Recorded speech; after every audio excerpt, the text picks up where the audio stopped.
যারা আমার মতো মাটির জিনিস ব্যবহার করেন তারা দেখবেন যে কিছুদিন মানে ব্যবহার করার পর রেখে দিলে এটার ভিতরে সাদা সাদা ছত্রাক জন্মায়।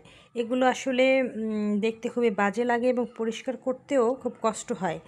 সেই ক্ষেত্রে মানে এগুলো থেকে রক্ষা পাওয়ার জন্য মানে ইউজ করার পরে এই মানে মাটির জিনিসগুলো ধুয়ে মানে শুকাতে দিবেন এবং শুকানোর পরে মানে কিছু সরিষার তেল এবং একটা মানে নরম জাতীয় একটা কাপড় নিয়ে এই প্লেটগুলো সুন্দর করে ঘষে ঘষে মানে সরিষার তেল দিলে অনেক দিন পর্যন্ত ভালো থাকে, মানে ছত্রাক জন্মায় না এবং চকচকে থাকে এবং এই মাটির জিনিসগুলো দেখতেও ভালো লাগে। আপনারা ট্রাই করে দেখতে পারেন।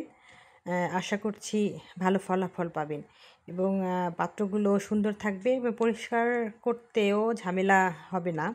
কারণ হচ্ছে মানে তেল দেওয়ার কারণে পাত্রগুলো দীর্ঘদিন পর্যন্ত অনেক সুন্দর থাকে।